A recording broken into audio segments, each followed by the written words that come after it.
I would rather die believing there is a God than not believing that there's not a God, and dying and then never find out there was a God.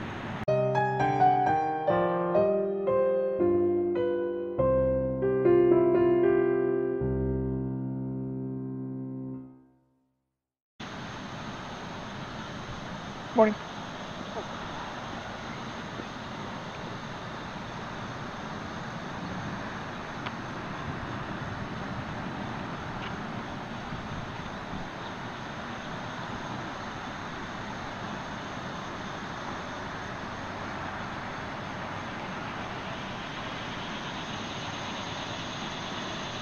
Y'all got a run going?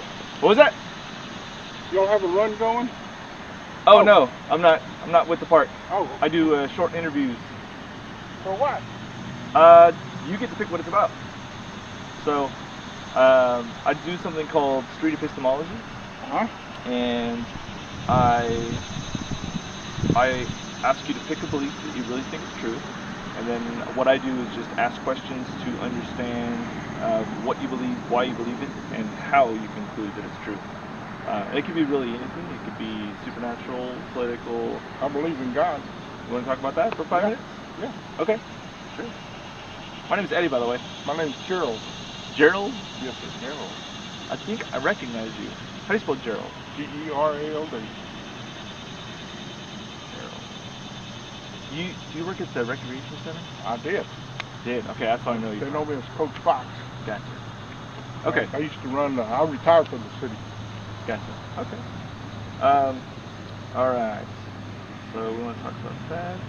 So I try to keep it to 5 minutes to respect people's time, but if you want to talk longer, you know, I'm more than happy to. Okay, so I start off with a confidence scale, 0 to 100%. 0 meaning I have all questions, no confidence that this belief is true. 100% is I have no questions, all confidence. I can't be mistaken about this. 100%. You're 100%. Okay. It's pretty high. All right. What is the main reason that you are 100%? Well, if you read the Bible, it tells you certain things, and also the things, I believe in the power of prayer. Okay. So, you're saying that the reason you are 100% confident that God is real is that it explains that in the Bible. It explains in the Bible. It also explains the things that they have found, archaeological findings, things that happen in the Bible. For instance, one is the graveyard for buried. The stone is there, the graveyard's there. The shroud with his face on it that he was covered with after he died. That was there. The ark, they think they found the ark. Gotcha. Okay. Is it that those evidence that the Bible was true, that supports the Bible and what the Bible says, and that's how you got to God? Or is it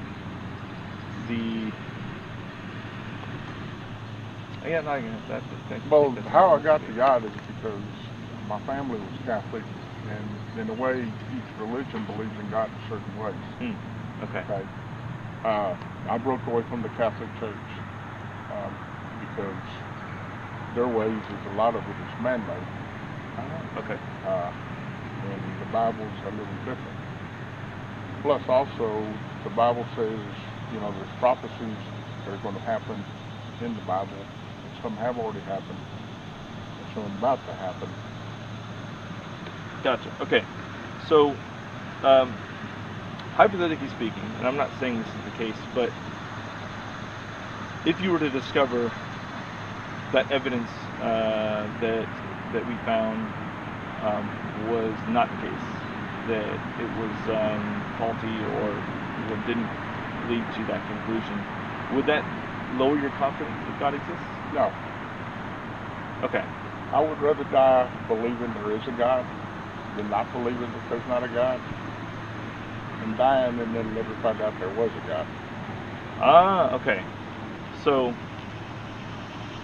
if I understand you correctly, you're saying that even if you were mistaken about there being a God, you would rather bet on that because the consequences of being wrong are so great that if you were wrong, you would just die, but if you were right, you would.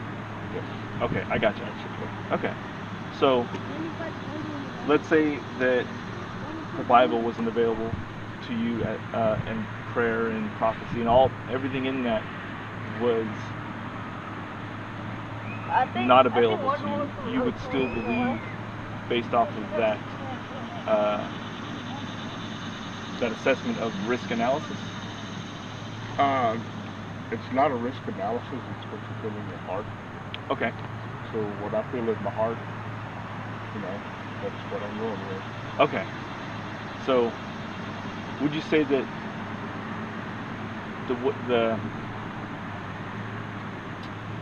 what the Bible says and the prophecies that it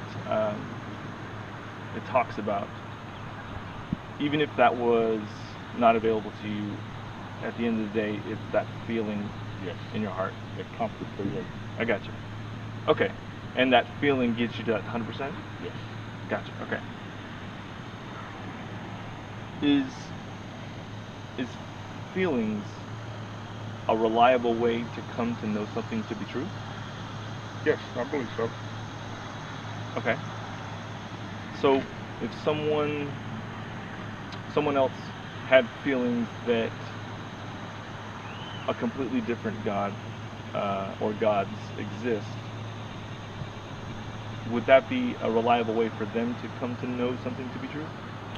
Probably, because like I said, there's a lot of religions, a lot of beliefs. There's atheists that don't believe in God. Scientology, they believe in scientific stuff. Mm-hmm. And then there's Christians that believe in God. And the feeling you get from it is the reason why you believe in it. Right. Okay. So if someone else has a feeling that Vishnu is the one true God, and they're Hindu, and another person has a feeling that there are no gods, would they all be just as correct? Yeah, based on their beliefs, yes. Each person's got their own belief in God, and each religion's got their own God. Like the Hindu, they believe in somebody else, or it could be the same one, I don't know. Atheists don't believe in God. Okay, but I guess, so you're saying that if an atheist had a feeling that there were no gods, they would be just as correct as those that thought there were. To their belief. True to them? Yeah. To them. Okay. But not to us. True to them. Yes. Okay. Okay. Let me. I have a little thought exercise. It involves some tic-tac. So, would you agree in this container there is either an even amount or an odd amount of tic-tacs? Either one. And it cannot be both. Would you agree that it cannot be both even and odd? It could be both. Really? If you got 50, you got an odd number of 5, and 0 is an even number. 50 is an odd number? 5 is. Okay, but the total? No, it's either either or. Okay, gotcha. So the total amount of tic-tacs in here is either even or odd. Yes. And it cannot be both. No. Okay. Would you say that, like, let's say you guessed it was even, and I guessed it was odd, and we popped it open, poured it all out, and counted it up, and it happened to be 18. Would you agree that I was mistaken and you were correct? Or can we both be correct? No. I was correct, you were mistaken. Okay.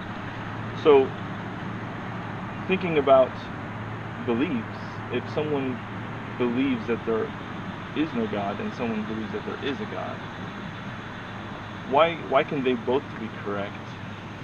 Like, I guess maybe ask you this question. Can God exist and not exist at the same time? God exists everywhere, but it depends on your belief whether he exists exists for you. Now, to answer your question, the atheist, he believes his beliefs. Okay? I believe my belief. There is a God, he believes there is no God. But then when we die, we'll find out. Okay. See who's correct and who's not. But would you say that, like, let's say if I thought this was odd and we poured it out and counted it and it was 18, can I just say it's true to me that it's odd? You could. Would I be correct? Depends on your belief. Interesting. So,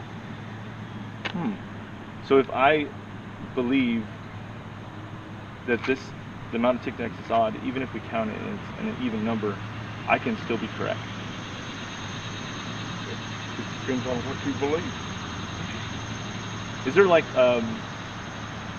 is there limits to that? So like, let's say if I believe the earth is flat and you believe that the earth is round, could we both be correct? Columbus proved that. Christopher Columbus proved that. Remember, they said the earth was flat and you would fall off. He sailed around, so he was round. But he is someone who believes the earth is flat also correct? Whatever they want to believe. I'm not going to change your beliefs unless you want to. You cannot change your beliefs. I'm not necessarily saying changing people's beliefs. What I'm saying is this idea of truth, is it really just subjective and we can, whatever you believe is just as accurate as everyone else? Well, depends on your belief. So yeah, like let's say I believe the earth is flat and you believe it's round. We're both correct? Let me ask you a question. You believe in God? Do I? Like if I use that same confidence scale, I would say I'm at like the 4% mark. So I'm not like totally closed off to it, but I'm not as confident. Okay. Does that make sense? So if you die tomorrow and I die tomorrow, we'll find out, won't we? Yeah. Okay. Yeah. But I guess until then, if it takes us dying to know, can we really be 100% or 0%? Let's put it this way. God has said he does miracles. He has worked miracles with me. I shouldn't be walking right now. I've been in a car accident, got scars all over me. My son should be in jail and prison. He's got 4 felonies. And I believe in the power of prayer. And guess what? He's walking around in Austin doing computer work. I'm walking every day retired. Okay. So it's not really like just about the feelings. It's your experiences too. Yes. Okay. All right. Well, maybe we can talk about that some other time. Probably we take up too much of your time. But if you want to talk about it, we can. I got to walk, and my wife is waiting for me back there somewhere. Well, if you ever want to reach out to me, that's my email. Deep discussion, Street. Well, no, I'm glad we didn't choose civil government, because I can tell you, we probably talk all day. All right. What do you think about it? Especially on the city of Tyler. Yeah. How did you know about me working athletics? I worked, or I was signing up for a softball team, and we went in and signed up. What team? You remember? Oh, it was years ago. I don't even know their name. Man, I tell you, that's a mess. Is it? It's always been a mess, but it's even worse now. Yeah. They did away with my position, and Van Jordan, he used to have my position. He's District 25 for ASA softball, the commissioner. They took over, so they're running it on their own. The city, all they do is provide the fields for them, and that's it. Okay. Well, I'm sure you look like you enjoyed it. So. Oh, yeah. But you're retired, so I'm sure you're happy too. Yeah, I've been in athletics for over 25 years, so it's just a niche for me. Right. All right, man. Thank you.